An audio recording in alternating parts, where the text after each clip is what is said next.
اللہ اللہ اللہ اللہ اللہ اللہ۔ بزرگان محترم، عازمین حج، اس سال حج بیت اللہ کو جانے والے سعادت مند خوش نصیب حجاج کرام، مرد و خواتین، بہت دیر سے آپ حج کی فضیلت، حج کی اہمیت اور حج کے ارکان کے طور طریقے کو سنا ہے، اور امید ہے کہ آپ نے ان باتوں کو اپنے دل و دماغ میں محفوظ کر لیا ہے۔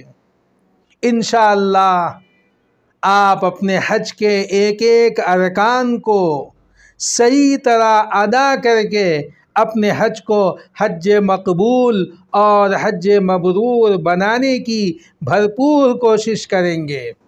عازمین حج، حجاج کرام، آخر میں آپ تمام حضرات کی توجہ چاہوں گا اور چند باتیں آپ سے کہنا ہے۔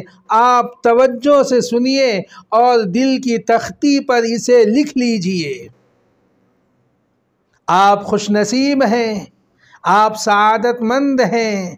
اللہ تبارک و تعالی نے اپنے بندے اور بندیوں میں سے آپ کا انتخاب کیا ہے، آپ کو چن لیا ہے، اور اس سال آپ اللہ کے مہمان بن کے اللہ کے دربار میں پہنچ رہے ہیں اور اپنا حج ادا کریں گے۔ اللہ تبارک و تعالی آپ کے سفر کو قبول فرمائے، آپ کے حج کو قبول فرمائے، قدم قدم پر آپ کی مدد فرمائے، آپ کی رہنمائی فرمائے، اور اس سال کا جو حج کا مشن ہے، اللہ تبارک و تعالی حسن خوبی کے ساتھ اسے مکمل فرمائے، اور پوری دنیا سے جتنے مسلمان عازمین حج کی ادائیگی کے لیے اللہ کے دربار میں پہنچ رہے ہیں، اللہ ان سب کے حج کو قبول فرما کر سارے عالم میں ہدایت، رحمت، امن و امان، سلامتی، اسلام اور مسلمانوں کی سربلندی کا اس کو ذریعہ اور سبب بنا دے۔ عازمین حج، بزرگان محترم، چند باتیں جو آپ سے کہنی ہے۔ پہلی بات یہ ہے کہ آپ جس مال سے حج کے لیے جا رہے ہیں، یہ مال بالکل حلال ہو، یہ مال بالکل پاک صاف ہو۔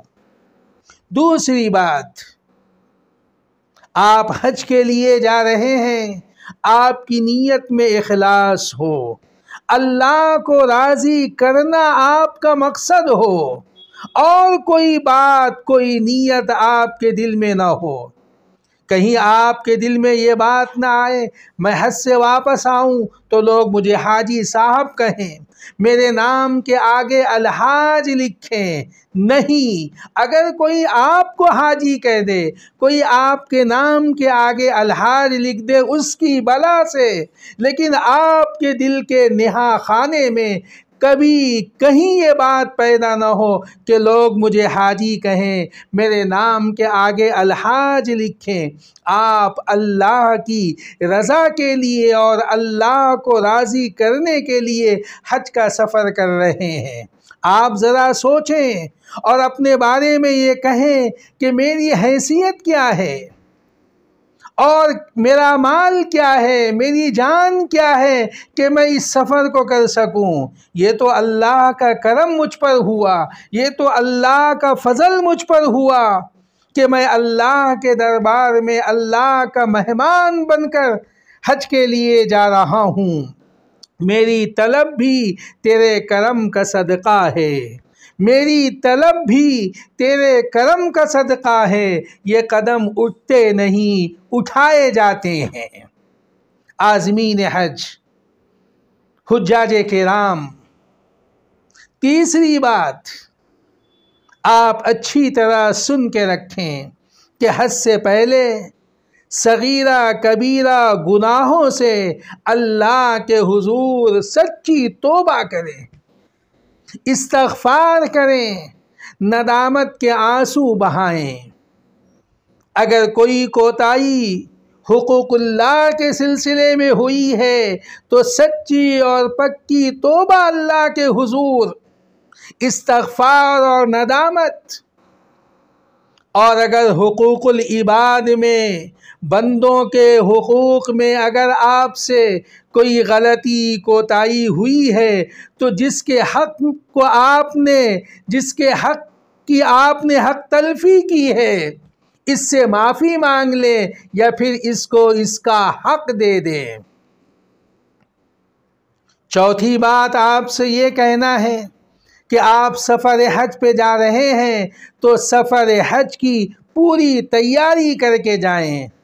قرآن مجید میں اللہ تبارک و تعالی نے حاجیوں سے کہا وَتَزَوَّدُوا، جب حج کے لیے نکلو تو حج کی ساری تیاری اور سارے انتظامات کر کے چلو۔ فَإِنَّ خَيْرَ الزَّادِ التَّقْوَىٰ، حج میں بہترین تقوی یہ ہے کہ آپ اللہ کے مہمان بن کے جا رہے ہیں، پھر اللہ کے غیر سے کچھ نہ مانگے، کوئی سوال نہ کریں، آپ کے حج کی ساری ضرورتوں کا آپ کے پاس انتظام ہونا چاہیے۔ اور آخری بات آپ سے کہ جب آپ حج سے واپس آئیں تو آپ کی زندگی میں تبدیلی ہونی چاہیے۔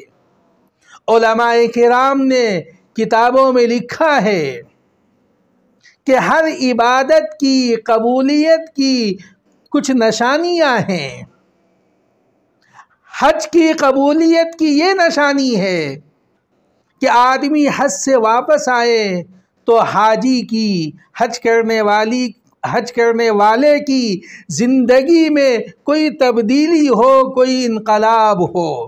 میں اس کی مثال آپ کو اس طرح دوں کہ ایک صاحب حج کرنے سے پہلے نماز کے پابند نہیں تھے، لیکن حج کے بعد نماز کے پابند ہو گئے، تو یہ اس بات کی علامت ہے کہ ان کا حج اللہ کی بارگاہ میں قبول ہوا ہے، مقبول بنا ہے اور ان کی زندگی میں تبدیلی آئی ہے۔ ایک آدمی کو بہت زیادہ غصہ ہے، غصہ ناک پہ رہتا ہے، بات بات میں غصہ، لیکن اللہ نے حج کی سعادت عطا فرمائی تو حج کے بعد اس کیفیت میں کمی ہوئی، تو یہ اس بات کی علامت ہے کہ ان کے حج کے بعد ان کی زندگی میں تبدیلی آئی ہے۔ ایسی بہت سی چیزیں ہمارے شب و روز کی زندگی میں ہیں جو ہم سوچ سکتے ہیں۔ اب کوئی حج سے واپس آئے لیکن اپنے دکان میں بیٹھ کر اپنی تجارت میں پھر وہی جھوٹ بولے، اپنی زندگی میں، اپنے گھر میں، اپنی بیوی بچوں کے ساتھ، دوست و احباب کے ساتھ، ملنے جلنے والوں کے ساتھ پھر وہی گالی گلوچ اور وہی گندی زبان۔ تو مطلب یہ ہے کہ آپ نے حج نہیں کیا، آپ ایک سفر پہ گئے اور اس سفر سے واپس آ گئے، آپ کو حج کی کوئی نورانیت اور روحانیت حاصل نہیں ہوئی۔ عازمین حج، حجاج کرام، اللہ تبارک و تعالی آپ کو اس مبارک سفر پہ خیر و عافیت کے ساتھ لے کے جائے۔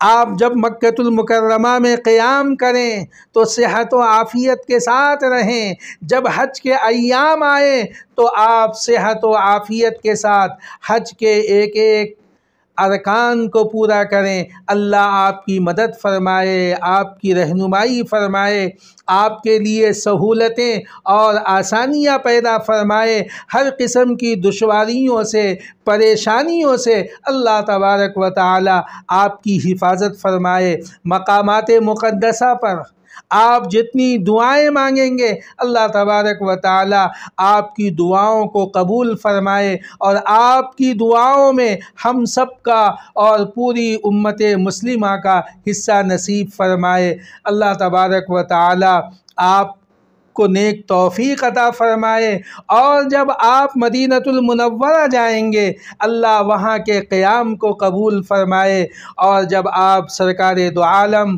نبی رحمت امام الانبیاء محمد مصطفیٰ صلی اللہ علیہ وسلم کے روضہ مبارک پہ پہنچیں گے، اپنی طرف سے، ہم سب کی طرف سے، پوری امت کی طرف سے رسول اللہ صلی اللہ علیہ وسلم کو سلام پیش کریں گے، تو یہ سلام آپ کے دربار عالی میں قبول ہو، اور آپ صحت و عافیت کے ساتھ پھر ہمارے درمیان لوٹ آئیں کہ جو رحمتیں برکتیں آپ حاصل کر کے آئیں گے، آپ سے مل کر ہم ان رحمتوں کو، نعمتوں کو حاصل کرنے والے بنے۔ اللہ تبارک و تعالی آپ سب کے حج کو قبول فرمائے اور آپ کی مقبول دعاؤں میں ہم سب کا حصہ نصیب فرمائے۔ اللہ تبارک و تعالی آپ کا حامی ہو، آپ کا ناصر ہو، قدم قدم پر اپنی شایان شان آپ کی مہمان نوازی فرمائے۔